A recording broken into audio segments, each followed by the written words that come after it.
you put in areas and species, and variable rate has a big place with that. And what we've found with projects we've already done by adopting a process like this, or thinking about paddocks in a different way, the sustainability credentials and what you can accrue on the carbon aspect and reduce emissions will come naturally with. G'day and welcome to the Farms Advice podcast for another cracking episode. This month is Agtech August, where we highlight a few different types of Agtech, and this episode is no different to the others, but it will be servicing a different area of the property for yourselves, going into Agtech and agronomy and how that's working, how you can improve your soils, whether you're in pasture production for livestock enterprises or you're out there trying to grow some bumper crops. But if you're in the mix like us, mixed farmers, you'll have to be doing both of those. But before you do, make sure you subscribe to the Farms Advice podcast. There's nearly 50% of the listenership are subscribing, and it would make this podcast go a lot further. And it really shows us on this end whether or not you're enjoying the podcast. So make sure if you enjoy the episodes that you subscribe to the podcast and even share it with your mates so that we can keep developing this podcast and growing the platform for Australian farmers to see how we can improve today, tomorrow, and in the future. So let's get into this episode.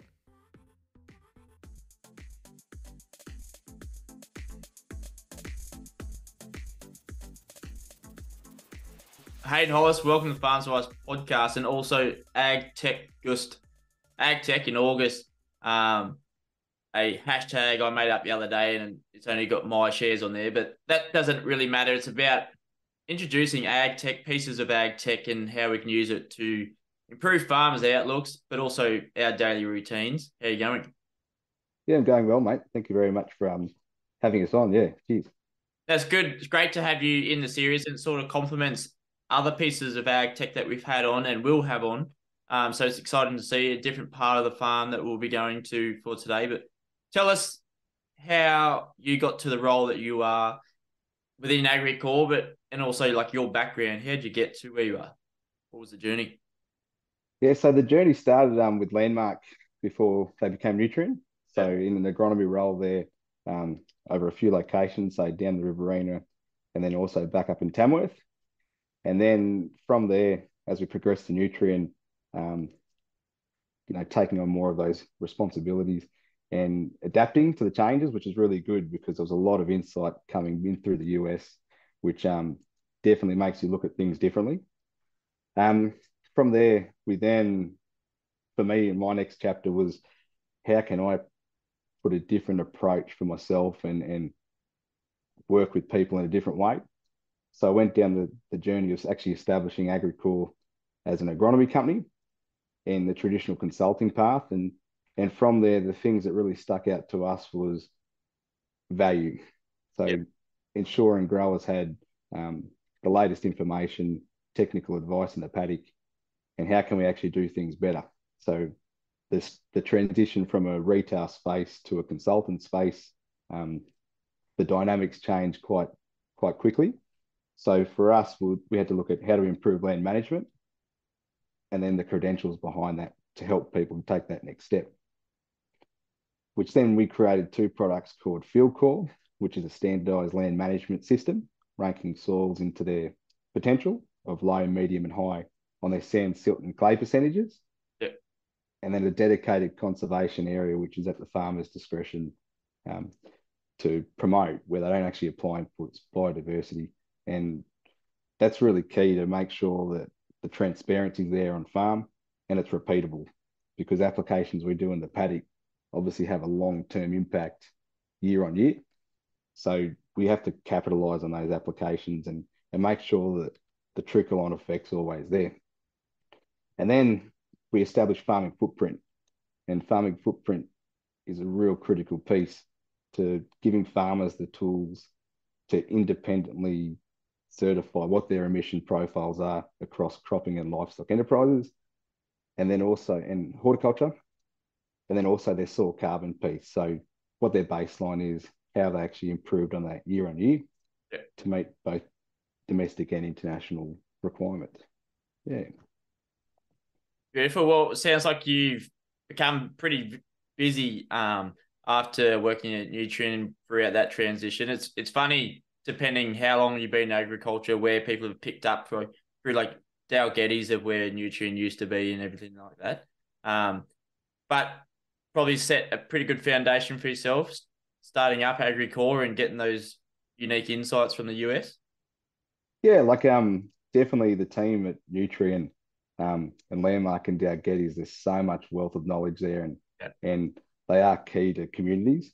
And we still have a lot of customers that work with them, and we like to complement what they do too. So yeah, it's a very good credit, and um, yeah, growers do see a lot of benefits out of the tech they bring in too. Yeah. Very good. So splitting off your avenues with FieldCore and farming footprint, do you want to go which one's more in use? Is that like, or is it just two channels that are used?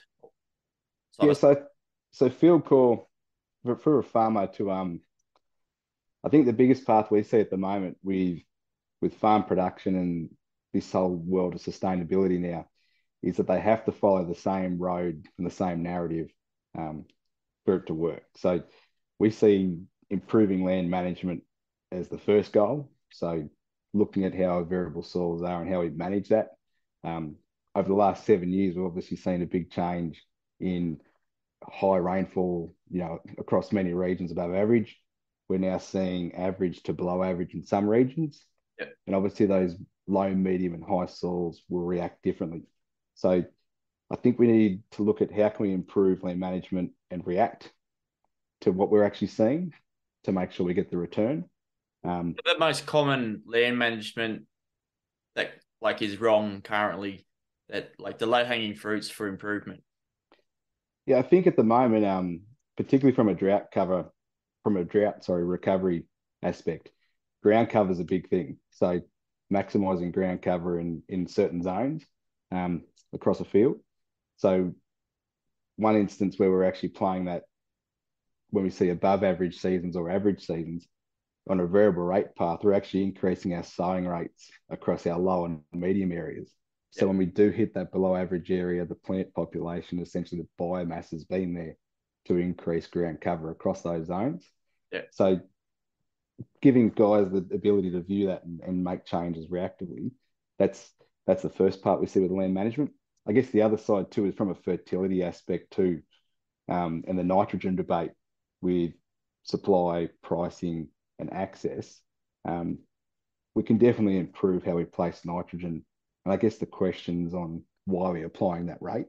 So that's where we're really seeing variable rate come into its own with nitrogen decisions, which obviously has a big correlation to soil type with low, medium, and high and how they react as well.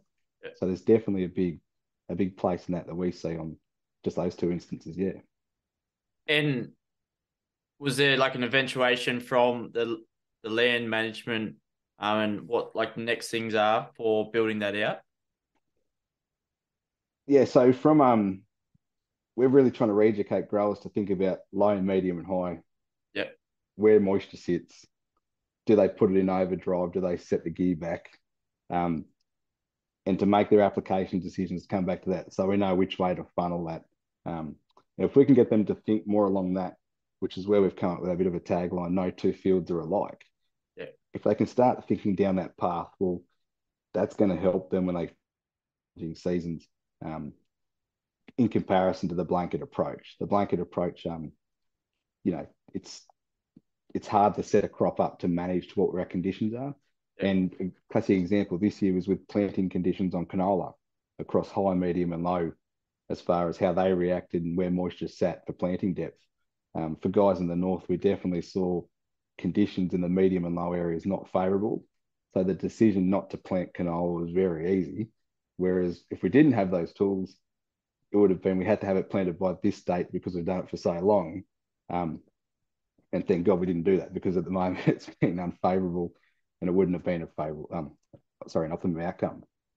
Yeah. It's a bit of heartache, and there's a fair few questions about the sowing depths of how it is. And then, like some were saying, yeah, they're just sowing just through the crust, waiting for so they can get the most out of the next showers. But the other ones were like, no, I'm plowing down to get the maximize the moisture that they've got left as well. Yeah, yeah, and I think it's a bit like the time of sowing debate too. Yeah. Um, from a consultant's end, we can put so much information in front of people that this is what you should do. But at the end of the day, the true operators like yourselves that are on their farms, that are seeing what the weather's doing, what the temperatures are doing, and seeing how those soils are reacting, you guys make the best judgment call on where it sits because, yeah, it's all farm specific and field specific. And a classic example this year with how cold winter became was where ground cover was at its highest, how cool soils were, just the difference between disc and time machines on crop response, huge. So time machines had such a better response than discs. So So yeah, what tools are you using like for the low, medium, and high? Like are you using moisture probes or what assists you? yeah. So field core is designed by taking in a few data sets. Yep. So we look at how we take in farmers' data across either yield. We've tried to keep it very open to growers and how we determine that before we ground truth.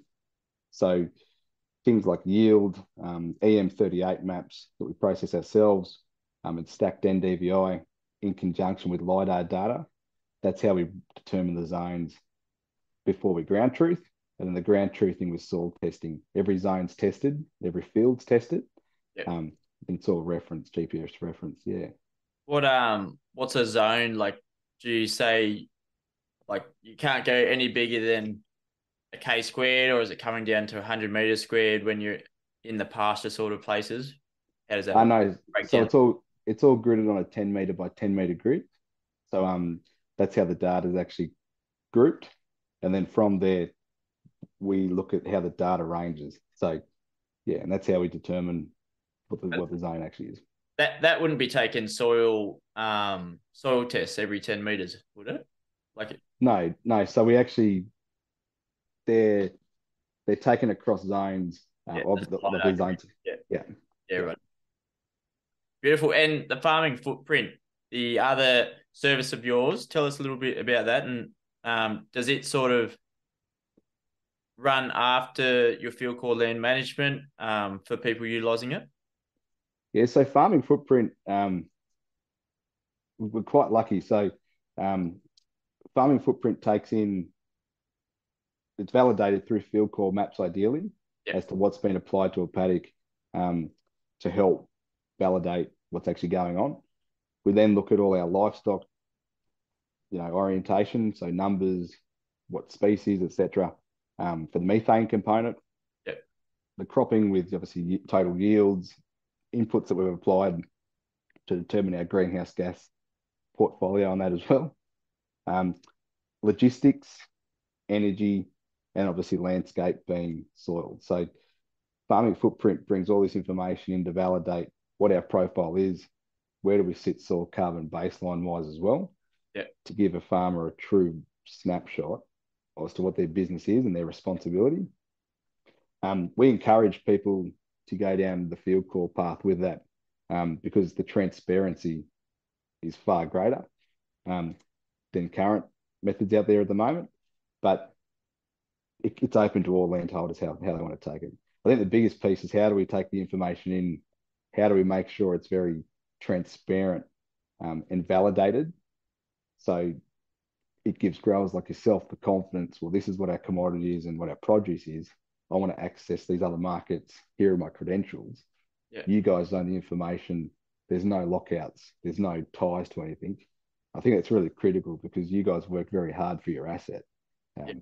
Where you know service providers are there to assist. That's what our view is. Yeah.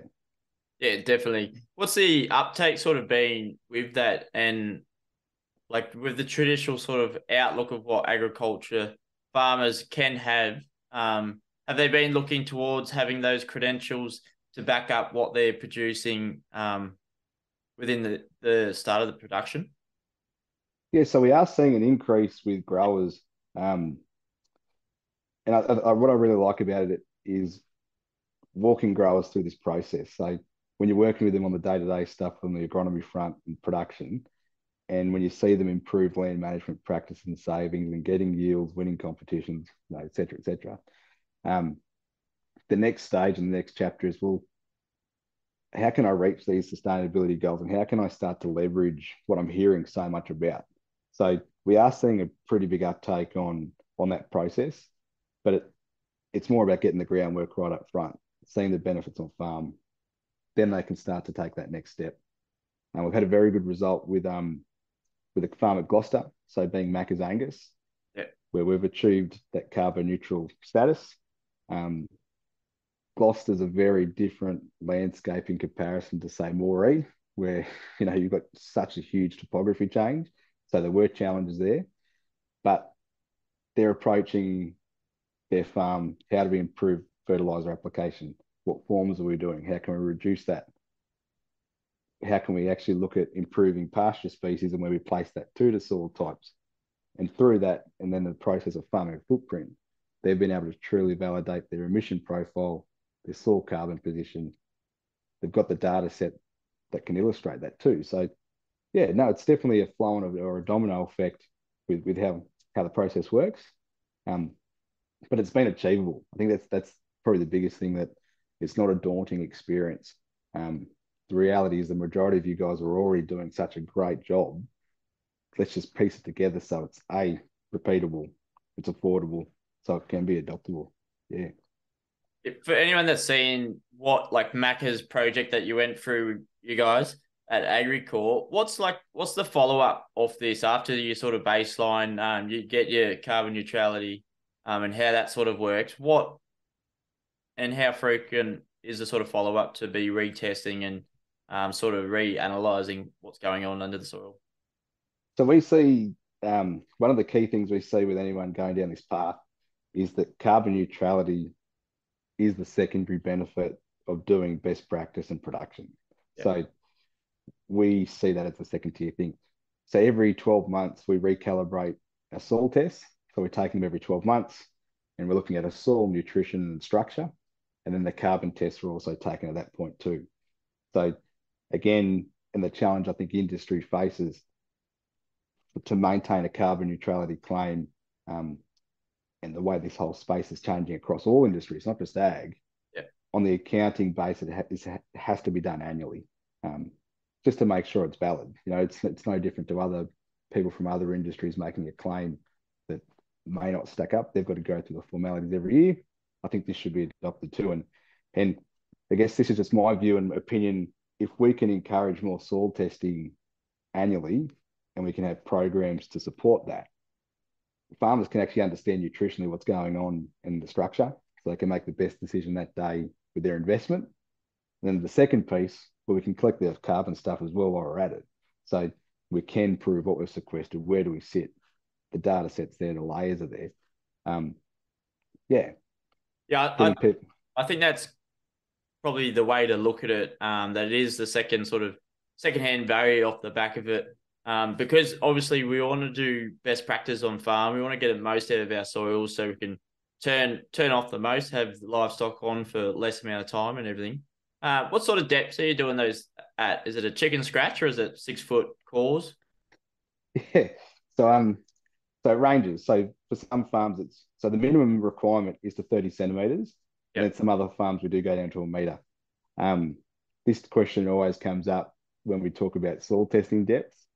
And to keep it agricultural as such, I think for some places, they've only got 30 centimeters of soil. So there's no point going to a meter where they can't make a management change. But there's some other luxurious places that have well and truly beyond a meter of soil. So yeah, it's a case-by-case scenario, but you have to make sure the minimum requirement's done at 30 centimeters. And I guess the next step is, what soil types are we dealing with in depths? And then how can we actually match a farming decision or an application decision to improve what the carbon essentially is going to happen. Yeah. And like time of year, testing your soils, does that impact it? Like if you test it midwinter, you had frosty mornings compared to 40-degree days in the summer? Yeah, 100%. So again, it's all region specific. Yeah. So ideally coming out of a growing season, and towards the end of it, sorry, Yeah. ideally prior to the commencement of the season, the best place Yeah. because of mineralization and how that works from an organic matter perspective. So we try to work always within regions as best we can. Beautiful. And working with the seasons, like we came off a fair few years in drought, and then looking at average and then above what we probably had the last 2 years, and we're tending towards average at the moment. What and how can we sort of look at these, and what sort of timeline should we be looking to readjust, adapt, and probably get the most out of our like current scenario within agronomy? Yeah, it's definitely evolving, and I think for the agronomists that are listening, we are probably reducing our residual usage because of the plant back constraints, which is a genuine risk for the carryovers. Um, I think it's a good reminder for everyone to think about what their regions are doing and what their average conditions are to go back to what they would traditionally do from an application point on rates.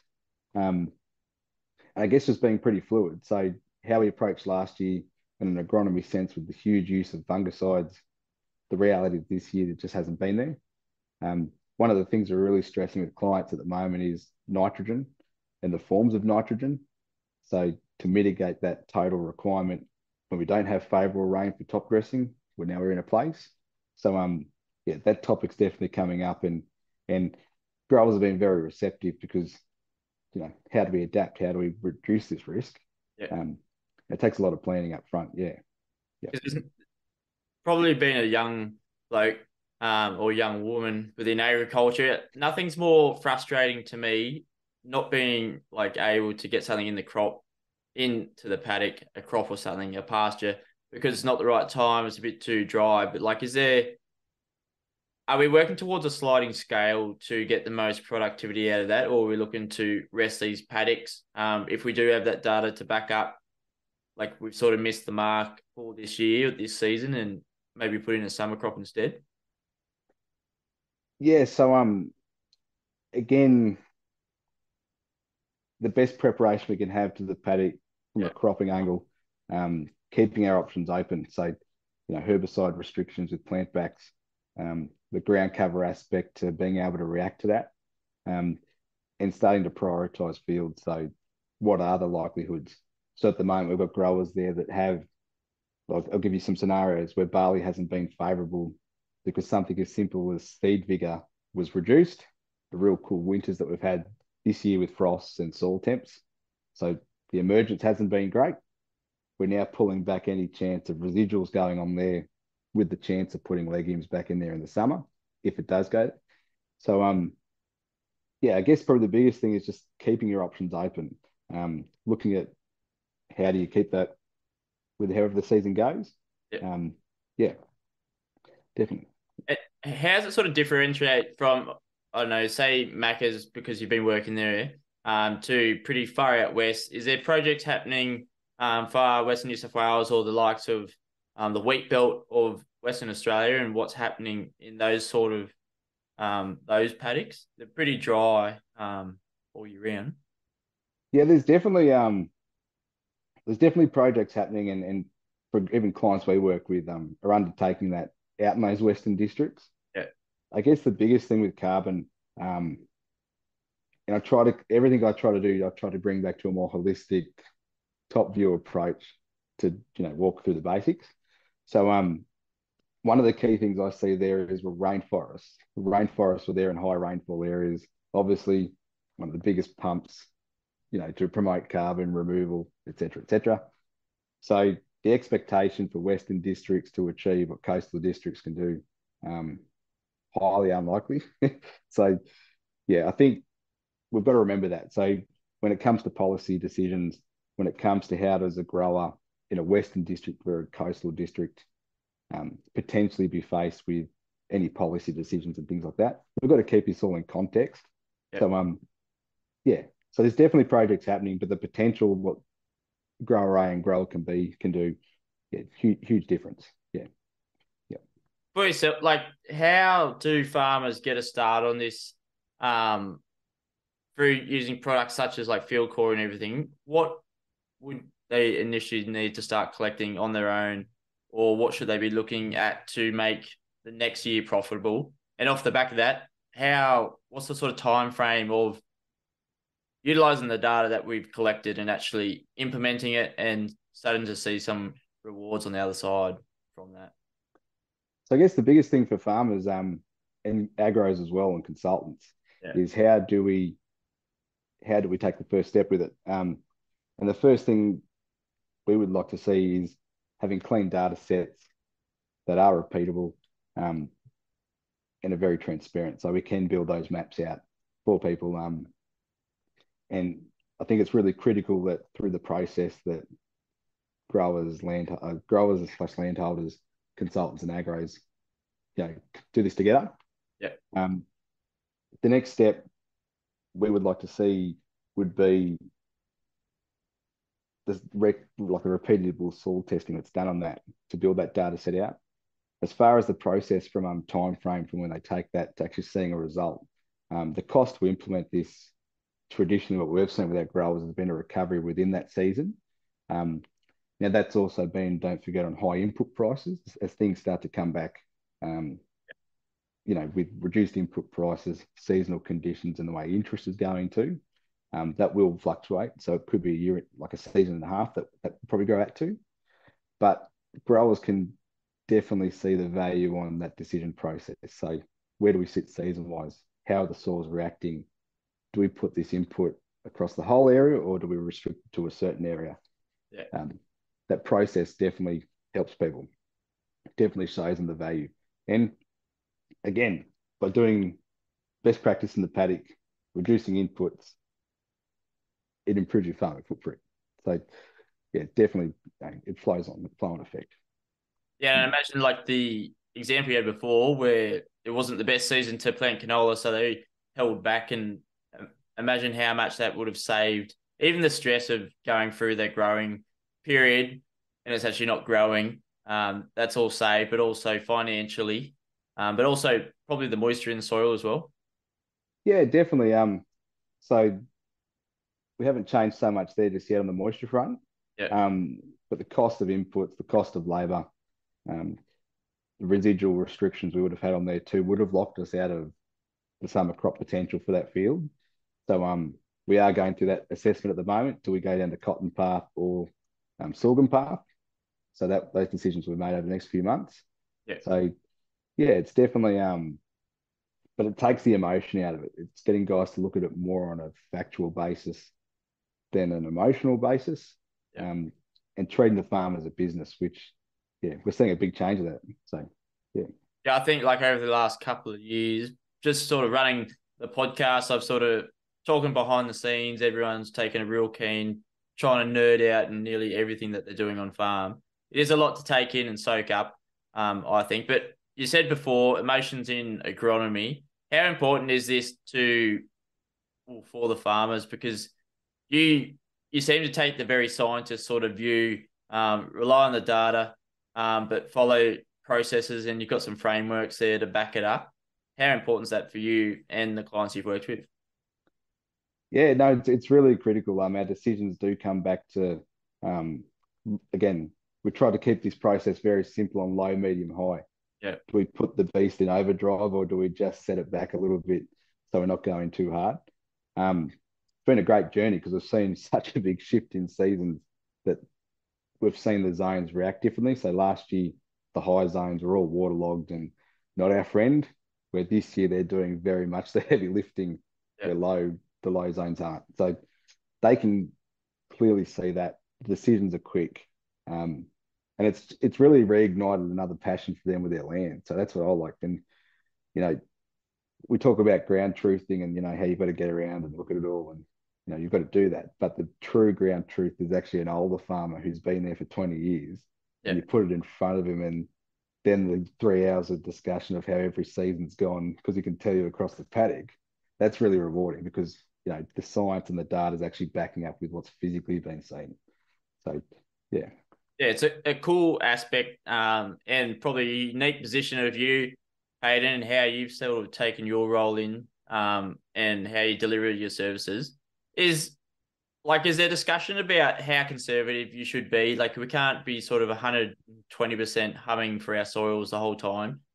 Like our ewes in the paddock, you can't expect them to deliver 300% of lambs each year. What Yeah, How does that play out within the soil game? yeah. So definitely, where people are matching what their average rainfalls are and thinking about more of the traditional consistency they've seen. Yeah, So the last couple of years we've pushed it pretty hard to maximize production. Now it's really made people remind, and this goes back even pre-drought. So we've gone through those really bad years, got the above average.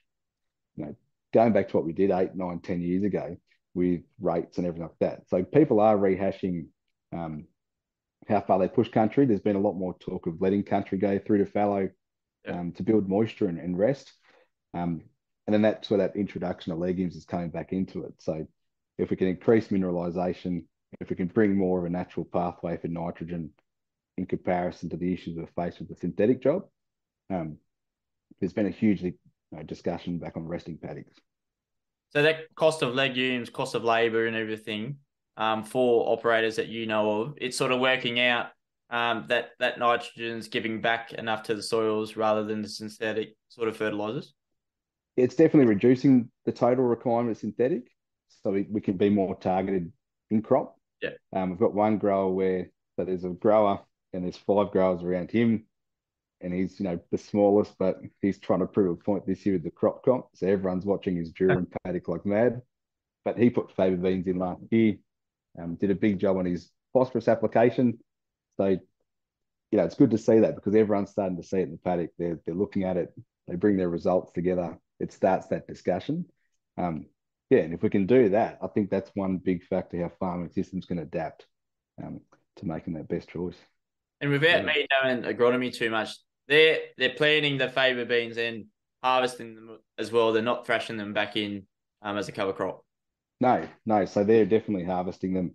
And we're seeing markets expand for them too. So from a protein angle to stock feed, and that's across both sheep and cattle farms and feedlots. Yeah. Yeah, our sheep definitely love them. Whenever we could get a hold of them, throughout the drought period, anyway, they were pretty good. But Yeah. like as an introduction for this episode through the Agtech August, who's it suited to? What farmers? Without saying all of Australian farmers currently, who's it ideal for to use Agricor's services, and why? Yeah. So we see Agricor bidding to growers that have definitely got their low hanging fruit in order. Yeah, Um, and the reason for that being is for them to get the biggest gain and to get that value. So we've seen a huge age demographic of that too. So it's not just to young farmers. There's been a lot of older farmers that yeah. have actually surprised a lot of people. There's one in particular that at the local pub, he's now like a wizard on John Deere with Op Center and how he does it, and it's just they've blown everyone away. Yeah, we didn't think he could even use a computer, and this guy's like a wizard. So yeah, so we see it placing there. I think one of the key messages we want to stress though is that land management can be improved across everyone. The cost to implement that's another factor. So again, it's got to be affordable to be adoptable. And we're really just trying to take it up the next level. 50, 60, 70, 80 years ago, where people were fencing off soil types to certain aspects and things like that. That was really the beginning of it. So we're just trying to take it to the next paddock within the paddock. So yeah. Do The you think mindset plays a pretty big role in attacking this and like being prepared to do some homework on it to reap the benefits out of it? definitely, yeah. So farmers a lot of questions get asked. So to say that people just jump in and do it would be wrong. Yeah, We've got people that ask a lot of questions overseas, and then they start just slowly watching and having good discussions because it's about what they're seeing every day and how would you approach that.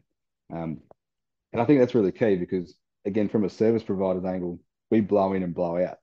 You guys are on the farm 24/7. You live and breathe that every day. we're So hoping not to be, but yeah, we're hoping products and services like yourselves can help us not we maybe 20 hour, 27. Yeah, exactly. But yeah, so I think yeah, having a good positive mindset. Um, what outcomes do they really want to get? Is it about being down a sustainable path, or they want to push production, Yeah. or either inputs that they really need to reduce? So um, we try to keep it as holistic as possible and as transparent as possible, so other agros, consultants, and farmers can use it. So yeah, and in the decision process, low, medium, and high, how does it react on below average, average, and above average seasons? Yeah. Do we put it in overdrive? Do we set it back? Um, the common questions, and you can get to the fundamentals very quick. Yeah. So farmers have a fair few questions for you. What questions do you have for farmers sort of coming on board or looking to get the most out of their soils, whether they're in cropping or livestock production? Is it like asking the why? What are you sort of chasing? Improve productions, get the credentials of what footprint sort of brings. Yeah. So the questions we try to ask farmers is firstly, why do they want to continue farming? Like, is it um, is there family, additional family legacies they want to take on? Um, then we look at how do they actually improve their production Yeah, with their constraints, and then from an input placement as well. Um, Naturally, we've got to spend less. So farming's pretty simple. We've got to make more money and spend literally less. yeah, Things are getting tighter. So if we're going to be more efficient and increase production, well, profit will come. Um, and then from that, again, doing the best practice and the day-to-day fundamentals, the sustainability piece comes with it. And one of the things we try to stress with that is every decision we make has an implication. So they start to think about it again in a different way, which is good because yeah, you guys have always, have 1,000 things running through your head. Um, Something as simple as if we did 10 truckloads of commodity versus 8, well, that logistics footprint's actually going to be reduced. So yeah. something is, all ramifications to the decision. It's a cool space, and like however it goes forward, just allowing yourself to know like what the impact is of reducing by 2 units for logistics or whatever, and where that goes. But for Agricor, what does the future sort of hold? You've got a lot of trends sort of that you work with. It is sort of a trend, but it's building out into its own sort of industry and people um, diving headfirst into these products and services, and also looking for these credentials. Where are you sort of heading in the next 5, 10 years? In the 5, 10 years,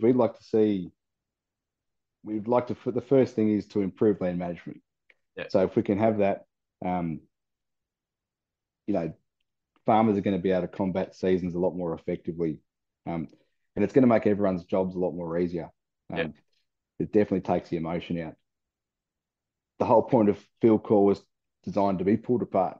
So, walking people through that process, how it's been done, showing them how it reacts, and then from there collecting the information to prove their sustainability. So if we can make it fully transparent, the farmer controls the information, they have the credentials, and more importantly, the confidence with their commodity to go take this to the market, and to essentially now start to really improve the value adding process of their product. Um, I believe we've done our part in that space, and again, if we can inspire change, ag's moving so rapidly, it's crazy. But we've got to remember the day to day hands in the soil, bringing cattle in, drafting sheep, touching grain. yeah. That's what it's about. Just got to do it better. Absolutely. I heard something on the radio today um, about some bloke rang up the radio and saying the farmers like looking for subsidies or whatever, and those ones that are sort of hanging out for them, whether they performed pretty lowly for that year, and they shouldn't get the subsidies. But that's probably the whole conversation about improving how we tackle ourselves within our agronomy on farm and how we improve our soils. I wanted to punch the bloke, but I also thought it's a good kick up the ass for a few farmers to look at new ways, even old ways, old techniques that can sort of help and improve how we come through the different seasons from drought to rain back into a drought or something. Yeah, and I think the subsidy path. Um, I almost had probably a similar conversation with you last week with someone else when the drought word kept coming up, and I'm like, please stop. We're all getting jittery now and nervous. Yeah, Um, the subsidy path and what we saw, I think, giving farmers the tools to do things when it's optimum or above average yeah, is going to be far more better for an outcome than waiting till it gets bad. And I think, you know, we've gone through that. The change needs to start happening, because, there's so much potential when it's great, but when it's not great and the horse is already bolted, it's gone. Um, and for farmers, you guys have seen such a big mixed bag of emotions through dry times, above average, now this. Um, you know, yeah, you guys know how to ride the roller coaster far better than anyone. So, the tools have to be there so you guys can brace it better. Yeah. yeah, definitely it is a roller coaster. But to wrap this episode up in one piece of farms advice that someone can take away from your piece of ag tech that is implemented across Aussie farms, what would that be? It's a bit cheesy, mate, but essentially no two fields are alike. So Yeah, don't treat them the same way. Look at them in a different aspect and see how far you can take it. Um, that can be improving fertilizer usage. That can be looking at where you place pastures to soil types rather than just typically putting them everywhere. Explore crop rotations better across those zones to get an outcome. Um, yeah, and just take it to the next level. That's it. and Yeah. I suppose the next thing off the back of that would be no corner of a paddock is alike as well. Yeah, mate. Yeah, we might have to actually start adding that now. So, Oh, yeah. yeah, Well, Hayden, it's been pretty good to have you on and like very different sort of ag tech to what we've had on, which is what I was about getting some diverse ag tech on so farmers can listen in as they head into ag quip or something. It's been pretty, I think it's pretty special role I have to deliver these episodes out and get people across those humps. We've sold a fair bit of ag tech. That's not really the goal, but it's just to educate the farmers on how they can improve those low hanging fruits, being ready and ready to surpass that and get to the big fruits hanging there. definitely. Yeah, yeah. They're all good tools, mate, and how you place them and how you use them. And I think that's probably the biggest thing is all these tools fall into the chapter of the season. Yeah, So yeah, getting that started, that's the first step. beautiful. So Hayden, how can we contact you? What's the best way? So the best way of contacting us is either through our social media channels, being Instagram or Facebook or Twitter. Yep. Um, yeah, we're one of the many ag followers, which Twitter brings all the debate. So it's amazing how much you can find across Western Australia to New South Wales in 5 minutes. So that's great. Um, yeah, and we're always happy to have a chat. Yeah, it's one good thing about ag. Everyone's pretty friendly and approachable, which yeah, trading secrets and talking about what people are experiencing. And Yep. that's one of the best things about the job. Yeah, seeing farmers from different regions. Definitely. I'll try my best to put the links in the show notes if the sheep stay in their paddock overnight. But you'll be able to find all the links in there to get in touch with Agri, call with Hayden. Hayden, thanks for coming on to the Farms Wise podcast. Thank you very much. This was an episode from our Agtech August series for this month. Once again, thank you for listening to the Farms Wise podcast.